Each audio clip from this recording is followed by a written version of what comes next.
bonjour. Les reporters de Roubine Express ont mené l'enquête afin de vous présenter une fierté de leur patrimoine local, le système d'irrigation par gravitation de la Petite Rive. Ce sont nos ancêtres, dès l'époque romaine, mais surtout les moines au cours du Moyen-Âge, qui ont créé ce réseau de petits canaux afin d'assécher les marécages qui recouvraient notre territoire. Nous avons d'abord questionné des experts afin qu'ils nous expliquent le fonctionnement et l'importance de ce système d'irrigation.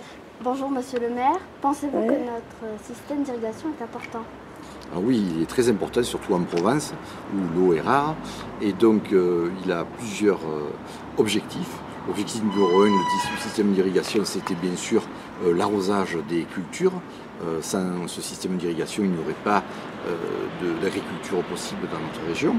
Mais le deuxième intérêt de ce système d'irrigation par gravitation, c'est un système gravitaire, c'est-à-dire que l'eau file toute seule dans les canaux, c'est qu'il permet d'entretenir les nappes phréatiques et de préserver la nature et donc notre environnement. Mais ce système est en danger. Les reporters de Roubine Express sont partis enquêter et sont allés observer les paysages et les roubines qui nous entourent. Écoutez ce qu'en pensent les habitants de nos villages. Le système est aujourd'hui en danger. Oui, tout à fait. À la pollution de ceux qui polluent. Oui, on trouve qu'il y a beaucoup de pollution, effectivement. On trouve beaucoup de détritus dans les ruisseaux. Et d'après vous, que devrions-nous faire pour le protéger, pour le préserver ? Peut-être éduquer justement, vous êtes aux premières loges, vous expliquer que c'est important de ne pas jeter n'importe quoi, n'importe où dans la nature, qui se retrouve dans les ruisseaux, qui se retrouve après la mer. Donc c'est vachement important. Les reporters de Roubine Express et tous nos camarades du collège Françoise Dolto ont donc décidé d'agir.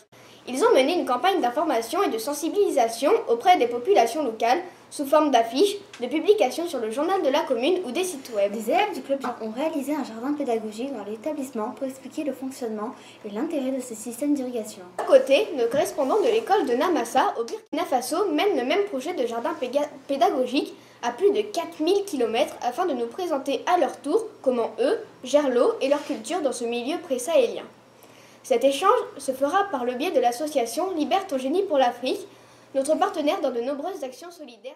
Notre eau de Saint-Andier-la-Namassa prendra au mois de mai la forme d'un grand concours sportif, le Namassathon, auquel tous les élèves du collège de la 6e à la 3e vont participer en étant sponsorisés.